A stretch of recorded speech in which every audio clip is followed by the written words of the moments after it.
इस वक्त मौजूद हूँ कोट मोमन के नवाही इलाका तख्त हज़ारा में। हाय तख्त हज़ारा कोई छोटी जगह नहीं है।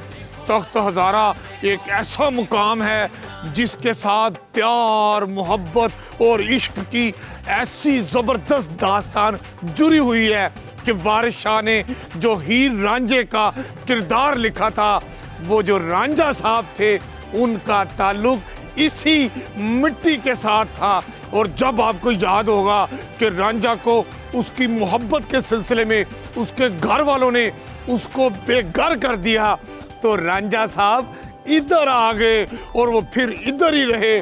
बड़ा अरसा यहाँ रहने के बाद फिर यहाँ से वो आगे अपनी ज़िंदगी की कामयाबियों की तरफ चले गए।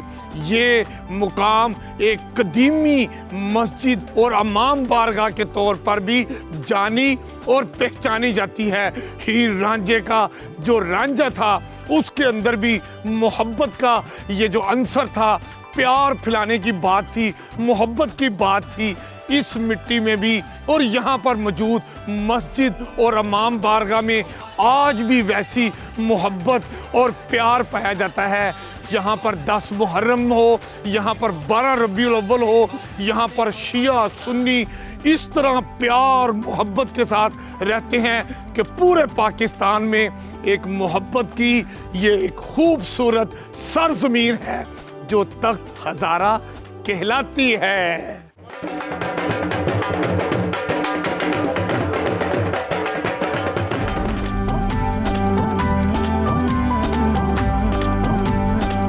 कहते हैं कि नई नस्ल में टैलेंट की कमी नहीं। नौजवान जहां भी हों वो अपनी खुदादा सलाहियतों से साबित करते हैं कि वो पाकिस्तान की तरक्की, खुशहाली और इस्तेहकाम में अपना किरदार अदा करते हैं। इस वक्त हमारे साथ एक ऐसे ही असिस्टेंट कमिश्नर कोट मोहम्मद रब नवाज चद्दर नौजवान ऑफिसर हमारे दरमियान मौजूद हैं। हम इनसे बात करते हैं कि अपनी तहसील में टूरिज़म के फ़रोग़ के लिए वो क्या क्या इक़दाम कर रहे हैं और कोट मोमन इंटरनेशनल लेवल पे किस तरह जानी और पहचानी जाती है। जी रब नवाज साहब, मैं डिस्कवर पाकिस्तान का आपके इस प्लेटफॉर्म का बेहद मशकूर हूँ कि इस प्लेटफॉर्म के थ्रू हम अपनी इन हिस्टोरिकल जो वो चीज़ें जो कि यहाँ के लोकल लोगों को भी नहीं पता था कि यहाँ पर ये चीज़ें मौजूद हैं, तो उनको हम प्रोजेक्ट कर रहे हैं। कोट मोमन की अगर हम बात करें, this is called city of citrus, क्योंकि यहाँ पर one of the finest quality of जो हमारा जो ऑरेंज है वो यहाँ से प्रोड्यूस होता है। और पाकिस्तान की सबसे बड़ी जो प्रोडक्शन है, सबसे बड़ी जो प्रोडक्शन मार्केट है सिट्रस के हवाले से, ऑरेंज के हवाले से, वो यहाँ पे है। और इंशाल्लाह आने वाले दिनों के अंदर हम एक यहाँ पर बड़ा शानदार एक ऑरेंज एग्जीबिशन भी करवा रहे हैं और हम इंशाल्लाह आपको उसके लिए भी डिस्कवर पाकिस्तान को इनवाइट करेंगे ताकि उसको भी हम मज़ीद प्रोजेक्ट कर सकें। उसके अलावा यहाँ पे बैनियन ट्री जैसा कि हम अब्बल मोरी वाल के अंदर हमारा एक दरख्त है जो कि तकरीबन 613 साल पुराना है। उसकी प्रिजर्वेशन, उसकी कंजर्वेशन के हवाले से काफ़ी डीसी साहब और कमिश्नर साहब की सरपरस्ती के अंदर हमने काफ़ी इनिशिएटिव्स लिए हैं और बाकी भी इंशाल्लाह हम ले रहे हैं कि ताकि हम उसको प्रिजर्व कर सकें। उसके हवाले से यहाँ पर तख्त हज़ारा से भी हम हो के आए। तो तख्त हज़ारा बेसिकली ये जो हीर रांझे का जो रांझा का किरदार है, जो दिदो रांझा था, ये बेसिकली उसका मस्कन था, यहाँ का वो रहने वाला था। और वहाँ पर भी हम गए हैं, जैसा कि जो हमारा एक मस्जिद थी और इमाम बारगाह दोनों कंबाइंड हैं। और इस तरह की मिसाल आपको शायद ही कहीं मिले कि एक ही जगह पे मस्जिद भी है और वही इमाम बारगाह भी है।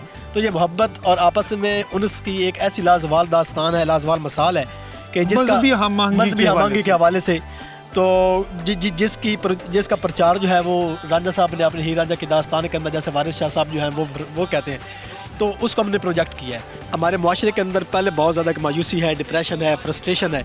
मेरे ख्याल में किसी भी एडमिनिस्ट्रेटिव ऑफिसर को सबसे पहले अपने इलाके के लोगों की नफ्सियात को पढ़ना चाहिए कि यार मैं अपने इलाके के लोगों को किस तरीके के साथ उनके दिल में घर बना सकता हूँ। अगर आपकी इज़्ज़त और एहतराम आपके इलाके के लोगों के दिल में है तो आप बहुत अच्छा परफॉर्म करेंगे। अगर आप उनकी नफ्सियात को ही नहीं अंडरस्टैंड कर रहे, आप उनकी साइकी को ही नहीं पढ़ रहे, क्योंकि कोट मोमन एक देहाती इलाका है और देहाती इलाकों के अंदर लोग इन चीज़ों को बहुत ज़्यादा पसंद करते हैं। उन्हीं मेलों ठेलों की मदद से ही हम लोकल कल्चर को प्रमोट कर रहे हैं, ठीक है ना, जैसे कि ढोल की थाप, यहाँ पे घोड़ा नाच और कवाली नाइट और इस टाइप की जितनी भी चीज़ें हैं।